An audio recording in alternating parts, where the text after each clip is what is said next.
Hi again, everyone. I'm Ollie Matthews. This is the Narcissistic Resistance, and this resistance video is sponsored by contribution from Anne.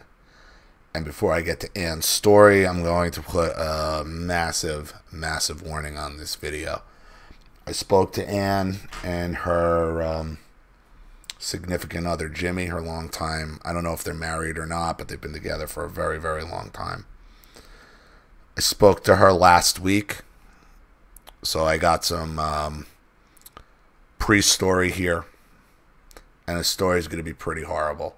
It's probably going to come out in sections, but Anne wants this made public. She's exposing her family. She's exposing her mother who groomed her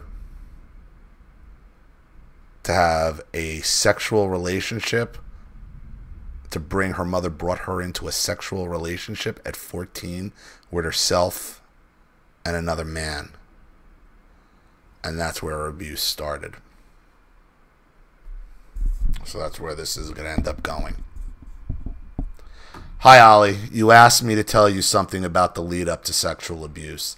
So I'll let you know some of the events that I remember from my 13th and 14th years. It didn't happen all of a sudden. My mom, Mary Veronica Rovette, Eugene Lamont McQueen, and myself, Anne Mary Rovette, along with some gay couples. They always love to bring in those gay couples, huh?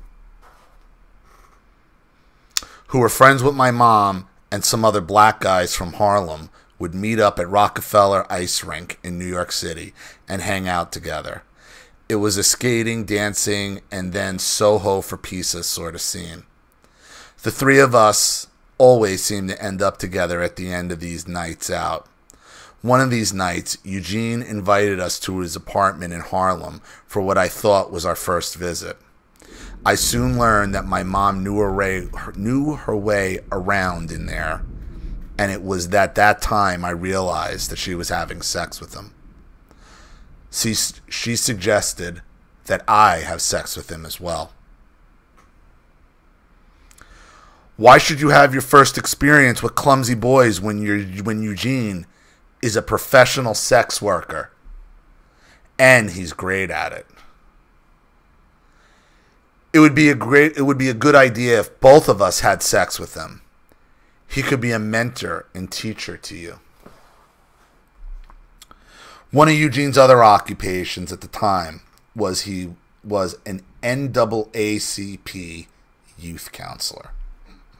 An NAACP youth counselor and a sex worker at the same time. Understand, Anne comes from a very, very, very well-to-do family. This isn't a matter of poor people being targeted, being stuck in Harlem in a bad time. No. Her mother wanted all this. Her mother sought all this out. And her mother brought Anne directly into it. Serving her up, telling her daughter to have sex. Here's a guy I'm having sex with. Why don't you have sex with him too?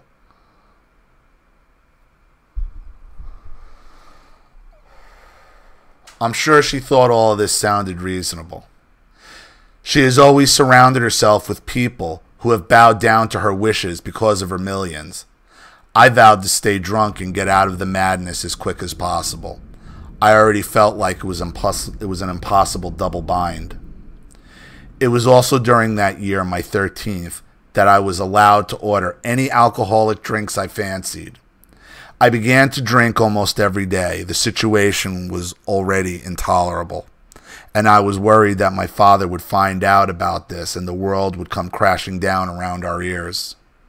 I soon realized that I could not relate to my father or my younger brothers in any way that felt natural to me anymore, and I had to pretend everything was fine. Mom had no such problems because your mom ran everything. Do you honestly think your dad didn't know what your mom was up to? Do you honestly think your father didn't serve you up along with... As my 14th birthday approached, myself, Mom, and Eugene would spend nights in the presidential suite of the Biltmore Hotel by Graham Manhattan. My father was a successful property lawyer who worked for Penn Central Corporation when Donald Trump bought a lot of the railroads they owned around Grand Central Terminal. He was also, at the time of my 14th birthday, the president of 4 hotels in Manhattan: the Biltmore, the Commodore, the Roosevelt, the Barclay. If you understand the level of power these people have, Donald Trump bought their properties. President of the 4 probably most expensive hotels in New York City. I told everybody, this sex stuff is what's been making these people. This is what's been used as power for decades, forever with these people. It isn't a rich-poor thing. It isn't a poverty versus entitlement, whatever. It's everywhere.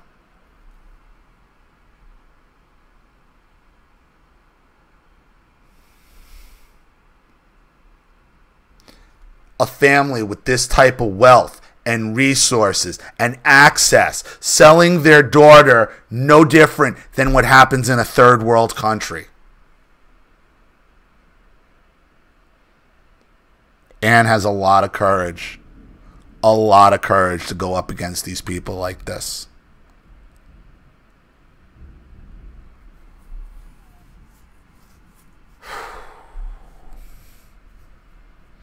Our lopsidedly developing family had exclusive use of the presidential suite during those years, and while Dad worked and then spent most night at the family home in Yonkers, we availed ourselves of room service, and the dumbwaiter, exclusive to that suite, would deliver anything we fancied.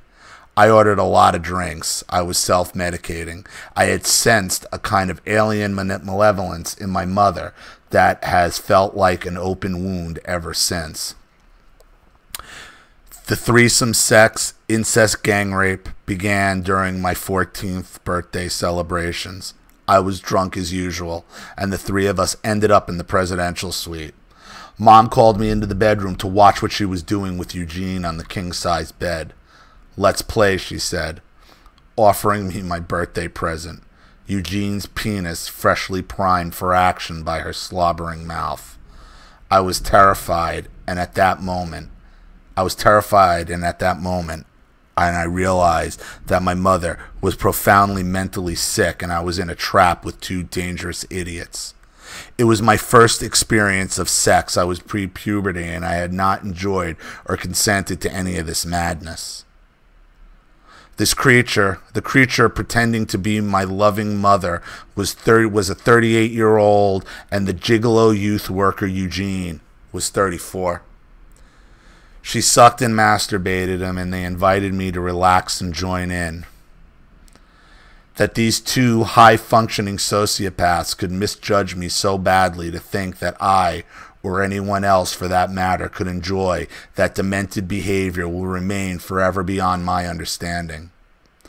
I remember them expressing disappointment that I wasn't enthusiastic at all about their carefully planned birthday surprise. They were presenting this to me as normal adult behavior. Another memorable phrase from my mother that day was, "You are far too sensitive about all this, Anne." How could I tell anyone? I began to tell anyone and everyone who would listen from the beginning of the threesome sex, and was accused by my father of being demonically possessed. I have been effectively kept well away from my father ever since then. I didn't tell my brothers. I thought they too would be too young to understand. I did begin to talk to school friends about it tentatively, and was beaten up by 5 classmates on one afternoon that I will never forget. I was held down and scratched and pulled about. They acted like they hated me, probably because your own family paid them or did set them against you.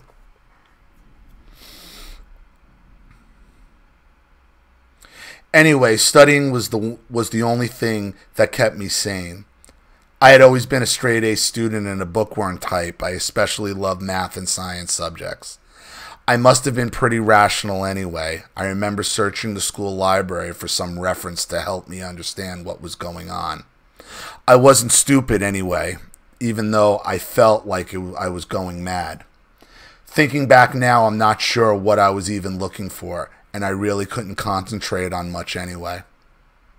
I also confided in Mom's sister, Anita Louise, who had recently returned from Japan, where she taught English to business people. She told me that she didn't like Eugene much, and that he was too slick for her taste, and that she had made a porn movie that she was proud of while in Japan. No help there much then. She responded like she didn't quite understand what I was complaining about, because this sexual abuse has been going on for generations in your family, Anne. Goes on and on and on and on. I promise you, your father's just another part of it. Your father's just a cuckold. He gets off on it.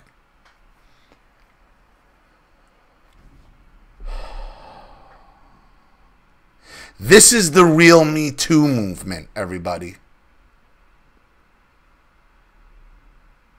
Not some spoiled fucking actress who wanted to suck and fuck her way to be a Hollywood starlet. This is Me Too.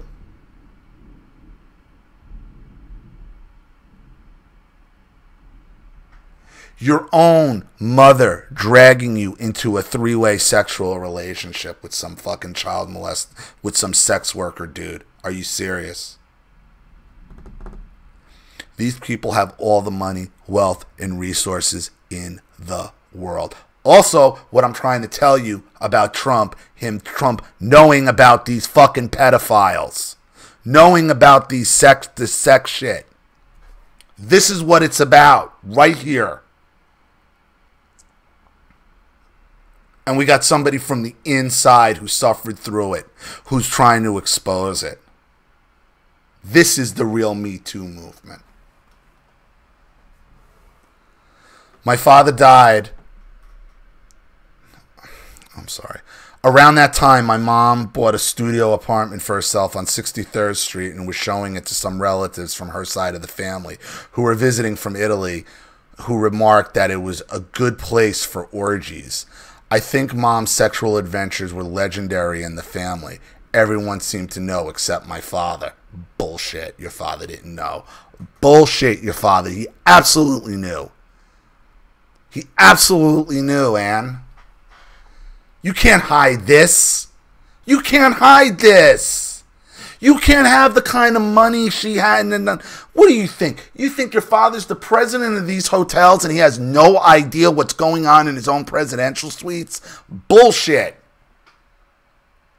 They got spies and the spies got spies and the spies got spies for them at that level. Bullshit. My father died on February 21st, 2018.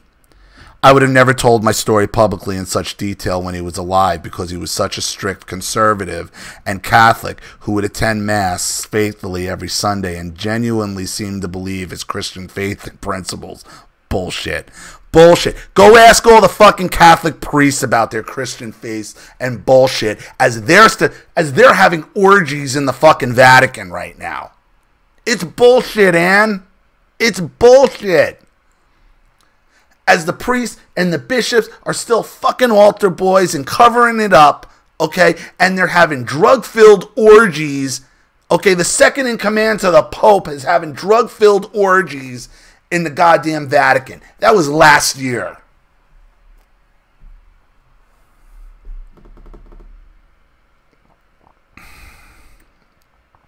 That isn't just me talking about the atmosphere of old-fashioned decency surrounding the man. He was a well-respected drawer-up of contracts for property leases and sales of high-end property with lots of Donald Trump in New York, Lady Diana Spencer in England. Also many big contracts with Victor Palmieri and Gerald Ford and many more. Anyway, his signature was on a lot of documents and he was paid a substantial fee on each one. The family fortune was turning to gold and was being squirreled away in Swiss vaults. I'm not boasting about my family tree here. I'm just saying that I feel that I could be in danger from at least 2 immediate family members. My mother, who is still very charming, vicious, and manipulative, even at 85 years old, and who is mortally afraid that I will expose her for her lifetime of utter corruption. Oh, too late, bitch. Then there's my brother Ted, the golden child son husband, who was put 2 years behind at kindergarten and remained 2 years older than his classmates throughout high school, even though he had never passed an exam in anything in his life. Suddenly, about 15 years ago, he was awarded an honorary PhD in economics from the Berkeley University, Michigan, now a notorious diploma mill where you can buy beautifully embossed honorary degrees, doctorates, SATs, etc. All available by return of post or as soon as the check clears. It is not illegal to own these fake diplomas, but it is, of course, against the law to use them for fraud. Ted's whole personality is fraudulent. The newly minted expert in high finance soon went to work convincing my aging father and his sister, my Aunt Marie Barone, that he should take control of their money. I'll stop there for now, Ollie, otherwise it will be too much to consider all in one session. Chapter 2 will be coming to you ASAP, and hopefully I will bring my story up to date. Thanks for this, Ollie, and all the help your videos have been to me. Love, and...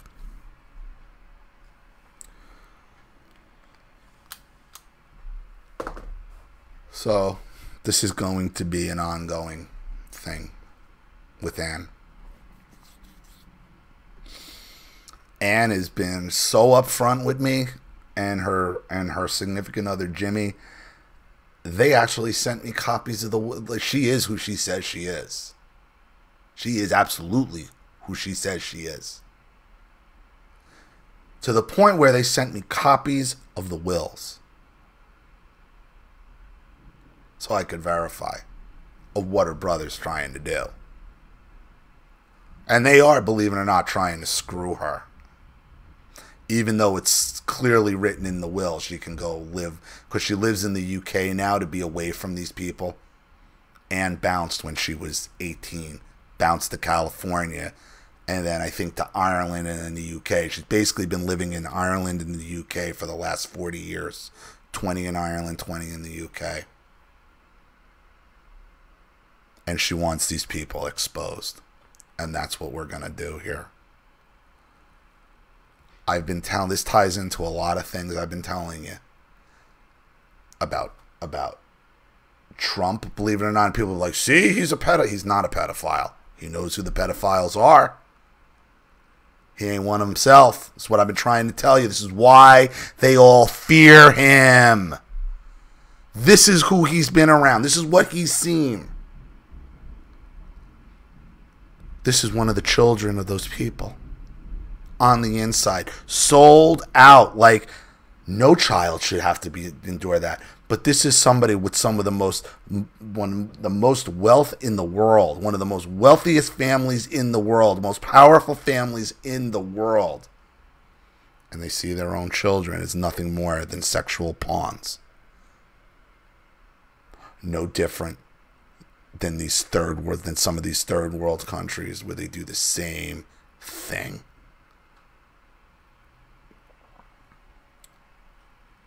This is the real Me Too movement. Thank you, Anne, for coming to me, and Jimmy as well. I appreciate it. Okay? And don't think Anne's living high on the hog either over there. She's not. They've cut her off. She's left all of this. All of that wealth, presidential suite, all of that. She left it. She left it a long time ago. And she gets by on public assistance now with her and Jimmy. While these pedophilic, sociopathic monsters thought they were going to get away with it. Thought they were going to get out from under the from never being exposed to the sunlight. Nope. Not happening. So, I eagerly await your next installment, Anne. Thank you so much for your contribution. Thank you for your story, and thank you for your trust. And thank you for sharing this with all of us. I hope this part helped. Thank you to everybody watching. Please leave any opinions or advice in the comments section below. And again, if you want your story read on the channel, you have a topic you'd like me to cover, a narcissist you'd like to expose, you'd like to set up Skype, a phone call, have a private video made, or a Facebook live chat, or you'd like to sponsor a video like this for someone who needs help and can't afford it, or just make a contribution to the channel in general to keep it successful, growing, and expanding, because this channel survives 100% on contributions from all of you. Without you, none of this would be possible. So if you like what you see here and you want to see more videos like this, you know what to do with the PayPal and email links in the description box. What a time for a thunderstorm. Also, please like and share this video wherever you can. Subscribe to my channel if you haven't, and be sure to click the subscription bell to be notified of all my video uploads. I'm Ollie Matthews. This has been The Narcissistic Resistance.